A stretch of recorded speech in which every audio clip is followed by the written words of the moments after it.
Hello ಸ್ನೇಹಿತರೆ, welcome back to GS kitchen blogs and creations. ಸ್ನೇಹಿತರೆ, ಇವತ್ತಿನ ಡಿಸೈನ್ನ ಮಾಡ್ಕೊಳ್ಳೋದಕ್ಕೆ ಅಂತ ಇಲ್ಲಿ ನಾನು 6 ಎಳೆ ಥ್ರೆಡ್ನ ಈ ರೀತಿ ನೀಡಲ್ಗೆ ಹಾಕಿ ಇಟ್ಕೊಂಡಿದ್ದೀನಿ. 6 ಅಂದರೆ ಅಲ್ಲಿಗೆ 12 ಎಳೆ ಥ್ರೆಡ್ ಆಗುತ್ತೆ. ಸೊ ಆ ರೀತಿ ನಾನು ಇಲ್ಲಿ ಸಿಲ್ಕ್ ಥ್ರೆಡ್ನ ಪ್ರಿಪೇರ್ ಮಾಡ್ಕೊಂಡಿದ್ದೀನಿ. ಇವತ್ತಿನ ಡಿಸೈನ್ನ ಮಾಡ್ಕೊಳ್ಳೋದಕ್ಕೆ ಅಂತ ನೋಡಿ, ಈ ರೀತಿ ಹಾರ್ಟ್ ಶೇಪ್ ಇರೋವಂಥ ಬೀಡನ್ನ ನಾನು ಯೂಸ್ ಮಾಡ್ಕೋತಾ ಇದ್ದೀನಿ. ಇದರಲ್ಲಿ ಸ್ಮಾಲ್ ಸೈಜ್ ಬರುತ್ತೆ, ಹಾಗೆಯೇ ಬಿಗ್ ಸೈಜ್ ಬರುತ್ತೆ. ಇದು ಬಂದು ನಾನು ಸ್ಮಾಲ್ ಸೈಜ್ನ ತೊಗೊಂಡಿದ್ದೀನಿ. ಈ ಒಂದು ಬೀಡನ್ನ ಉಪಯೋಗಿಸ್ಕೊಂಡು ಇವತ್ತಿನ ಡಿಸೈನ್ನ ಮಾಡೋಣ ಅಂತ ಅಂದ್ಕೊಂಡಿದ್ದೀನಿ. ಮೊದಲನೇದಾಗಿ ನೋಡಿ, ಇಲ್ಲಿ ಈ ರೀತಿ ನೀಡಲ್ನ ಚುಚ್ಚಿ ಥ್ರೆಡ್ನ ತರಬೇಕು. ಥ್ರೆಡ್ನ ತಂದು ಕೆಳಗಡೆ ಒಂದು 2-2.5 ಇಂಚಷ್ಟು ನಾವು ಥ್ರೆಡ್ನ ಬಿಟ್ಕೊಂಡು ಇಲ್ಲಿಗೆ ಕಟ್ ಮಾಡ್ಕೋಬೇಕಾಗತ್ತೆ. ಥ್ರೆಡ್ನ ನೋಡಿ ಈ ರೀತಿ ಕಟ್ ಮಾಡ್ಕೋಬೇಕು. ಹಾಗೇ ನೆಕ್ಸ್ಟ್ ಈ ಸೈಡಲ್ಲೂ ಕೂಡ ನಾವು ಮಧ್ಯೆ ಒಂದು ಸ್ವಲ್ಪ ಗ್ಯಾಪ್ನ ಬಿಟ್ಟು ನೋಡಿ, ಇಲ್ಲಿಗೆ ನಾನಿಲ್ಲಿ ಒಂದು 1/4 ಇಂಚಷ್ಟು ಜಾಗನ ಬಿಟ್ಟು ಮತ್ತು ಇಲ್ಲಿಗೆ ನಾನು ಇಲ್ಲಿ ಥ್ರೆಡ್ನ ಹಾಕೋತಾ ಇದ್ದೀನಿ. ಇಲ್ಲೀಗ ನಾನು 2 ಥ್ರೆಡ್ನ ಹಾಕ್ಕೊಂಡಿದ್ದೀನಿ ನೋಡಿ, ಈ ರೀತಿ ಹಾಕ್ಕೋಬೇಕಾಗತ್ತೆ. ಈಗ ಒಂದಕ್ಕೆ ನಾನು ಇಲ್ಲಿ ಕಾಟನ್ ಥ್ರೆಡ್ನ ನೋಡಿ ಒಂದಿಷ್ಟನ್ನು ಕಾಟನ್ ಥ್ರೆಡ್ನ ಹಾಕಿ ಇಟ್ಕೊಂಡಿದ್ದೀನಿ ನೀಡಲ್ಗೆ. ಈಗ ಇದನ್ನು ಹಾಕ್ಕೋಬೇಕು. ಇಲ್ಲಿ ಹಾಕ್ಕೊಂಡು ಬೀಡ್ ನಾವು ಈ ರೀತಿ ಹಾಕ್ಕೋಬೇಕು. ಅಂದರೆ ಈ ಹೋಲು ಮೇಲೆ ಬರಬೇಕು, ಇದು ಕೆಳಗಡೆ ಬರಬೇಕು. ಸೇಮ್ ಮಾಮೂಲಿ ನಾವು ಹಾರ್ಟ್ ಯಾವ ರೀತಿ ಇರುತ್ತೆ ಅಲ್ವಾ, ಹಾರ್ಟ್ ಶೇಪ್ ಯಾವ ರೀತಿ ಇರುತ್ತೆ ಆ ರೀತಿನೇ ಹಾಕ್ಕೋಬೇಕಾಗತ್ತೆ.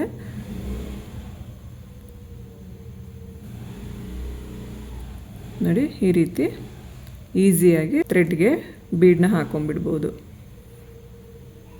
ನೆಕ್ಸ್ಟ್ ಈಗ ಅದೇ ಥರ ಇಲ್ಲೂ ಕೂಡ ಹಾಕ್ಕೋಬೇಕಾಗತ್ತೆ. ಈ ಬೇಬಿ ಕುಚ್ಚು ತುಂಬಾ ಚೆನ್ನಾಗಿ ಕಾಣಿಸುತ್ತೆ ಸ್ನೇಹಿತರೆ.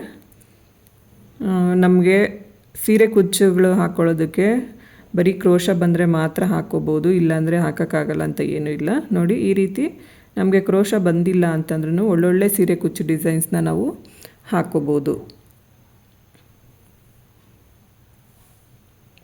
ನೋಡಿ, 2 ಈ ರೀತಿ ಹಾಕ್ಕೋಬೇಕು. ಅದಾದಮೇಲೆ ಈ ರೀತಿ ಟ್ವಿಸ್ಟ್ ಮಾಡ್ಕೋಬೇಕು. ಸ್ವಲ್ಪ ಈ ರೀತಿ ಟ್ವಿಸ್ಟ್ ಮಾಡಿ ಗಂಟು ಹಾಕ್ಕೋಬೇಕು.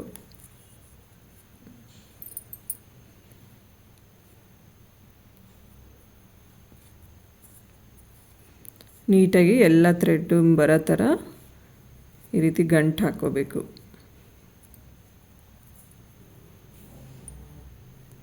ನೋಡಿ, ಈ ರೀತಿ ನಾವು ಫುಲ್ ಎಲ್ಲದನ್ನು ಸೆಟ್ ವೈಸ್ ಈ ರೀತಿ ಮಾಡ್ಕೊತ ಹೋಗಬೇಕಾಗತ್ತೆ.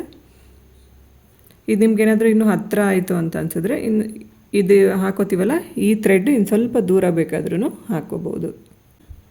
ಇದರೊಳಗಡೆ ನಾವು ಕುಚ್ಚನ್ನು ಕಟ್ಕೋಬೇಕಾಗತ್ತೆ. ನೀವು ಸ್ಯಾರಿ ಮ್ಯಾಚಿಂಗ್ ಯಾವ ಕಲರ್ ಥ್ರೆಡ್ನ ಇಟ್ಕೊಂಡಿರ್ತೀರಲ್ವ, ಈ ರೀತಿ ಪ್ರಿಪೇರ್ ಮಾಡಿಕೊಂಡು ಈ ಥರ ನೀಟಾಗಿ ಎಲ್ಲ ಥ್ರೆಡ್ಗಳನ್ನ ಜೋಡಿಸಿ ಇಟ್ಕೋಬೇಕು. ಫಸ್ಟು ಈ ಸರಿ ಥ್ರೆಡ್ಡಿಂದ ನಾಟ್ನ ಮಾಡ್ಕೋಬೇಕು.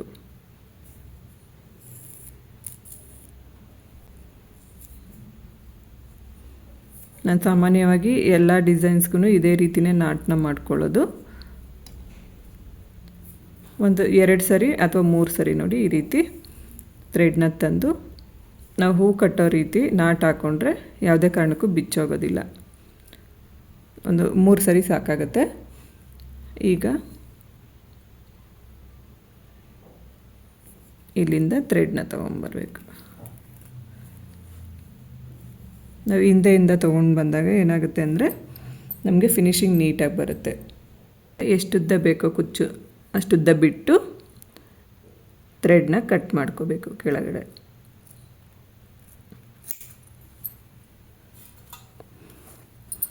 ನೋಡಿ, ಕುಚ್ಚು ಈ ರೀತಿ ಬರುತ್ತೆ. ನಾವಿನ್ನು ನಮಗೆ ಎಷ್ಟು ಬೇಕೋ ಅಷ್ಟು 1 ಇಂಚ್ ಇರ್ಬೋದು ಅಥವಾ 1/2 ಇಂಚ್ ಇರ್ಬೋದು ಜಾಗನ ಬಿಟ್ಕೊಂಡು ನಾವು ಏಕ ಕುಚ್ಚುಗಳನ್ನ ಹಾಕ್ಕೊಂಡು ಹೋಗ್ಬೇಕಾಗತ್ತೆ. ಸ್ನೇಹಿತರೆ, ಇಲ್ಲಿ ನಾನು 2 ಕುಚ್ಚನ್ನು ಕಟ್ಟಿದ್ದೀನಿ ನೋಡಿ. ಈ ರೀತಿ ಬರುತ್ತೆ ನೋಡೋದಕ್ಕೆ ಡಿಸೈನು. ಮಧ್ಯದಲ್ಲಿ ನಿಮಗೆ 1 ಇಂಚ್ ಬೇಕೋ ಅಥವಾ 1/2 ಇಂಚ್ ಬೇಕೋ ಗ್ಯಾಪ್ ಬಿಟ್ಕೊಂಡು ಕುಚ್ಚು ನೀವು ಎಷ್ಟೆಷ್ಟು ದೂರ ಬೇಕಾಗುತ್ತೆ ನೋಡಿಕೊಂಡು ಹಾಕ್ಕೊಂಡು ಹೋಗಬೇಕಾಗತ್ತೆ. ಇಷ್ಟೇ ಲೆಂತ್ ಬಿಟ್ಕೋಬೇಕು ಅಂತ ಏನೂ ಇರೋದಿಲ್ಲ ಇದರಲ್ಲಿ. ಈಗ ನೆಕ್ಸ್ಟ್ ಡಿಸೈನ್ನ ಯಾವ ರೀತಿ ಮಾಡ್ಬೋದು ಅಂತ ನೋಡೋಣ. ಇದೇ ಹಾರ್ಟ್ ಶೇಪ್ ಬೀಡ್ನೇ ಯೂಸ್ ಮಾಡಿಕೊಂಡು ನೆಕ್ಸ್ಟ್ ಡಿಸೈನ್ನ ಮಾಡ್ತೀನಿ. ಸ್ನೇಹಿತರೆ, ಈ ಡಿಸೈನ್ನ ಮಾಡ್ಕೊಳ್ಳೋದಕ್ಕೂ ನೋಡಿ, ಇಲ್ಲಿ ನಾವು ಈ ಒಂದು ಕುಚ್ಚನ್ನು ಹಾಕೋದಕ್ಕೆ ಯಾವ ರೀತಿ ಥ್ರೆಡ್ನ ಹಾಕ್ಕೊಂಡಿದ್ವೋ ಅದೇ ಥರನೇ ಹಾಕ್ಕೋಬೇಕಾಗತ್ತೆ. ಹಾಗಾಗಿ ನಾನಿಲ್ಲಿ ಈ ಥ್ರೆಡ್ ಹಾಕ್ಕೊಂಡಿರೋಂಥ ವಿಡಿಯೋನ ಸ್ಕಿಪ್ ಮಾಡಿದ್ದೀನಿ ನೋಡಿ. ಅದೇ ಥರನೇ ಇಲ್ಲಿ ಹಾರ್ಟ್ ಶೇಪ್ ಬೀಡ್ ಹಾಕ್ಕೋಬೇಕು. ಬೀಡ್ ಹಾಕಿ ಆದಮೇಲೆ ನೆಕ್ಸ್ಟ್ ಇಲ್ಲಿ ನೋಡಿ, ಈ ರೀತಿ ಒಂದು ಗೋಲ್ಡ್ ಬೀಡನ್ನ ಹಾಕ್ಕೋಬೇಕು. ಕೆಳಗಡೆ ಒಂದು ಗೋಲ್ಡ್ ಬೀಡ್ ಬರುತ್ತೆ.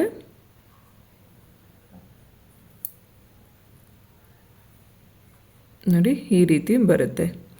ಈಗ ಇದೇ ಥರ ನಾವು ಇಲ್ಲೂ ಕೂಡ ಬೀಡ್ಗಳನ್ನ ಹಾಕ್ಕೋಬೇಕು.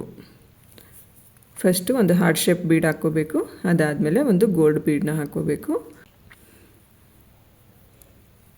ನೋಡಿ, ಈ ರೀತಿ ಹಾಕ್ಕೊಂಡು ಈಗ ನಾವಿಲ್ಲಿ ಥ್ರೆಡ್ನ ಕಟ್ಕೋಬೇಕು. ಈ ರೀತಿ ಒಂದ್ಸರಿ ಥ್ರೆಡ್ಗಳನ್ನೆಲ್ಲ ಟರ್ನ್ ಮಾಡಿಬಿಟ್ಟು ಗಂಟನ್ನು ಹಾಕ್ಕೋಬೇಕು.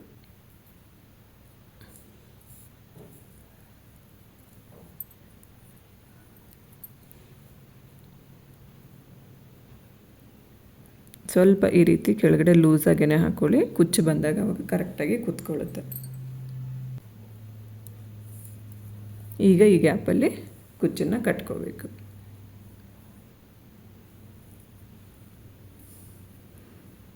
ನಾನು ಆಗಲೇ ಹೇಳಿದಾಗೆ ಈ ಥ್ರೆಡ್ಗಳೆಲ್ಲ ನೀವು ಸೀರೆ ಮ್ಯಾಚಿಂಗ್ ಕಲರ್ನ ತೊಗೋಬೇಕಾಗುತ್ತೆ. ಇಲ್ಲಿ ನಾನು ಸ್ಯಾಂಪಲಿಗೆ ತೋರಿಸ್ತಾ ಇರೋದ್ರಿಂದ ಯಾವುದೋ ಒಂದು ಕಲರು ಅಂತ ಹೇಳಿ ನನ್ನ ಹತ್ರ ಇರೋಂಥ ಕಲರ್ನ ಯೂಸ್ ಮಾಡಿಕೊಂಡು ಡಿಸೈನ್ನ ಮಾಡ್ತಾಯಿದ್ದೀನಿ ನೋಡಿ. ಈ ಥರ ನೀಟಾಗಿ ಮಧ್ಯಕ್ಕೆ ಬರೋ ಥರ ನಾವು ಹಾಕ್ಕೋಬೇಕು. ಕುಚ್ಚು ನೋಡಿ ಹೀಗೆ ಮಧ್ಯಕ್ಕೆ ಬರಬೇಕು. ಆ ಥರ ಇಟ್ಕೊಂಡು ನಾಟನ್ನ ಮಾಡ್ಕೋಬೇಕು. ಈ ರೀತಿ ನೀಡಲಿಂದ ಥ್ರೆಡ್ನ ಮೇಲೆ ತಂದು ಈ ರೌಂಡ್ ಶೇಪ್ ಕ್ರಿಯೇಟ್ ಆಗಿರುತ್ತಲ್ವ, ಈ ರೌಂಡ್ ಒಳಗಡೆಯಿಂದ ಥ್ರೆಡ್ನ ಆಚೆ ತರಬೇಕು. ಇದೇ ಥರ ಒಂದು 3 ನಾಟನ್ನ ನಾವು ಮಾಡ್ಕೋಬೇಕಾಗತ್ತೆ. ಆದಮೇಲೆ ಇಲ್ಲಿಂದ ಥ್ರೆಡ್ನ ತರಬೇಕು. ಕೆಳಗಡೆಯಿಂದ ಥ್ರೆಡ್ನ ತಂದು ಕಟ್ ಮಾಡಿಕೊಂಡ್ರೆ ನೀಟಾಗಿ ಕುಚ್ಚು ನೋಡೋದಕ್ಕೆ ತುಂಬಾ ಚೆನ್ನಾಗಿ ಕಾಣಿಸ್ತಾ ಇರುತ್ತೆ ನೋಡಿ. ಈ ರೀತಿ ಬರುತ್ತೆ ಈ ಒಂದು ಡಿಸೈನ್. ಇಲ್ಲಿ ನಾವು ಬರೀ ಹಾರ್ಟ್ ಶೇಪ್ ಬೀಡನ್ನ ಮಾತ್ರ ಯೂಸ್ ಮಾಡ್ಕೊಂಡಿರ್ತೀವಿ. ಇಲ್ಲೇನಂದರೆ ಒಂದು ರೌಂಡ್ ಬೀಡನ್ನು ಕೂಡ ಹಾಕ್ಕೊಂಡಿರ್ತೀವಿ ನೋಡಿ. ನಿಮಗೆ ಯಾವ ರೀತಿ ಇಷ್ಟ ಆಗುತ್ತೋ ಆ ರೀತಿ ಡಿಸೈನ್ನ ಮಾಡ್ಕೊಳ್ಳಿ.